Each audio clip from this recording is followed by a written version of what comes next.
Hello, Slave Family. So issue 1 of Cassandra Key's Crazy Quest is out right now, and if you want it, the link is in the description.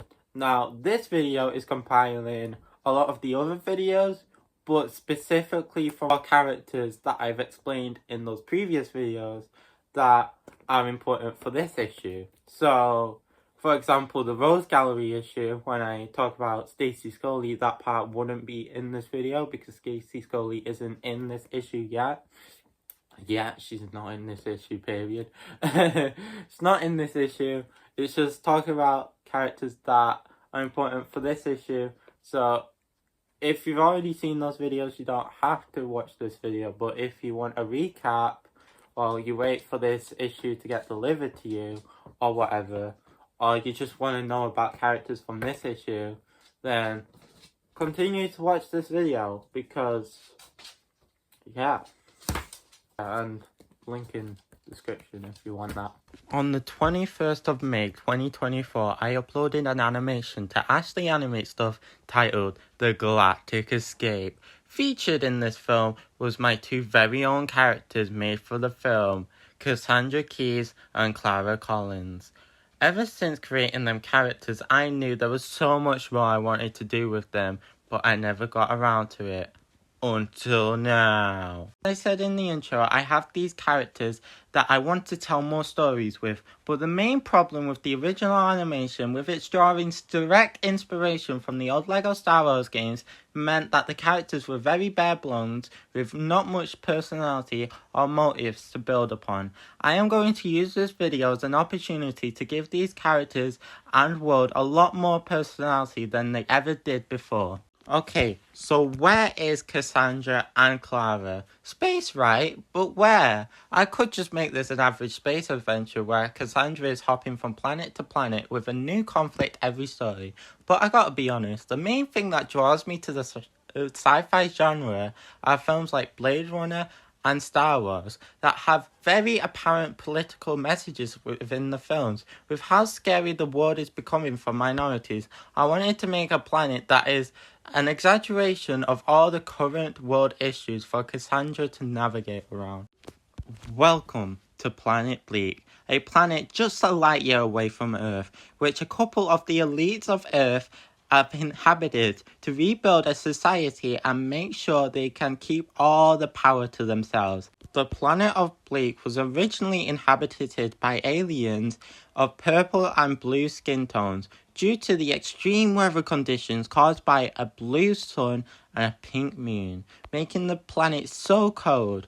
The elites don't really mind the blue people as they were able to fall in line, but the purples retaliated, which scared the elites, which they used their power to take away their privilege from the purple people.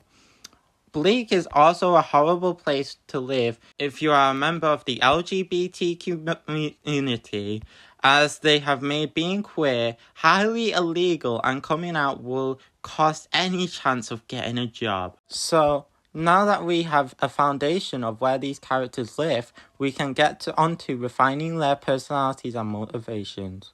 Firstly, we have our main girl Kassandra Keyes, who is a bisexual woman living in the country of Gloomland.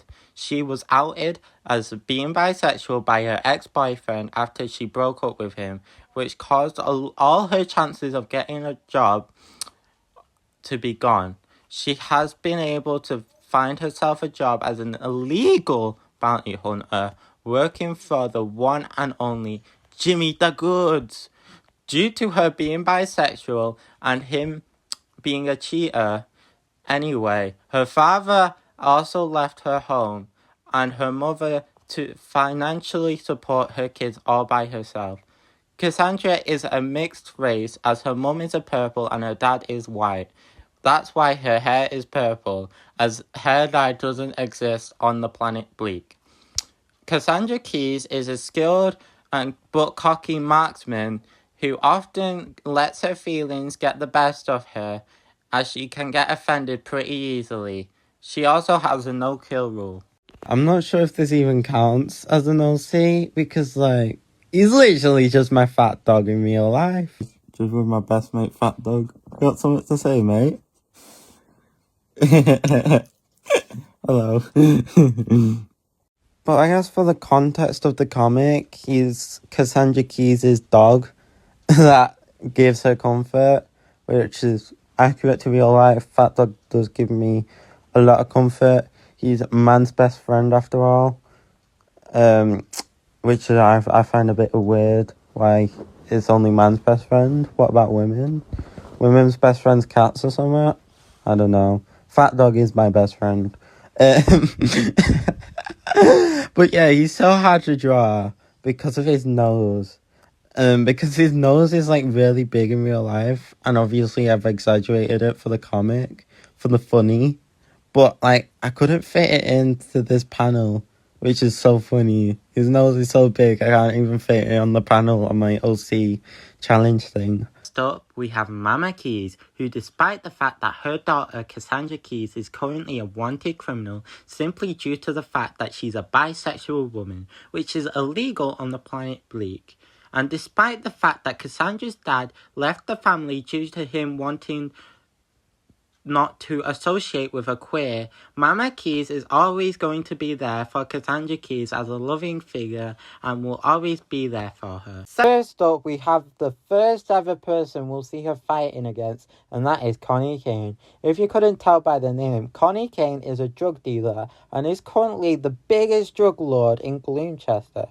Connie Kane is a reckless man with quite the short temper, which causes him to make stupid decisions under stress, which easily damages his drug business. Now, how do I describe this character's other job while being safe for YouTube?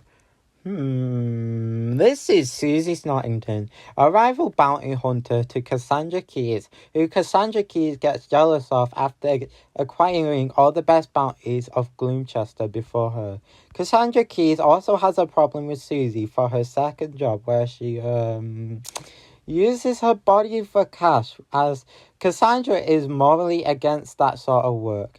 Susie Snottington is a sassy individual with incredible powers of stretching like a bugger and being nearly indestructible, but with a lot of unfortunate weaknesses, such as cleaning products or cold temperatures. Cassandra Keyes' own brother, who absolutely hates his sister, as she blames her for their family struggles, such as her dad leaving and their money issues. He tries to exterminate the problem by teaming up with Susie Snottington and Stacey Scully to kill Cassandra Keyes once and for all, so he can get the life he thinks he deserves. That's pretty much everyone who's important for issue number 1. I'll probably do the same for issue number 2. If people like this sort of content, I mean, you know, it's just like a rejig of stuff I've already done. But it's probably useful for some people. I don't know. But anyways, again, link in description if you want the comic. I'll do a making of the comic video soon. I just wanted to get this video out because I'm low-key a bit burnt out after doing all these videos and also making this comic itself. I'm a little bit burnt out, and if I want to write anything, I want to write issue number 2 because I'm so excited. Stacey Scully is coming to issue number 2. If you don't know who that is, there's a couple of videos on the channel explaining who she is, but you will find out when issue number 2 drops. But issue number 1 is all about Susie Snottington, and if you want to know all about her, you already do when you watch this video. But issue number 1. Anyways, hope you enjoyed this compilation video. Tell me in the comments if you want to see this for issue number 2 or even pinpoint issue number 1. I know Brandy is working really hard on that one. So hope you enjoy, and yeah, have a slay rest of your day.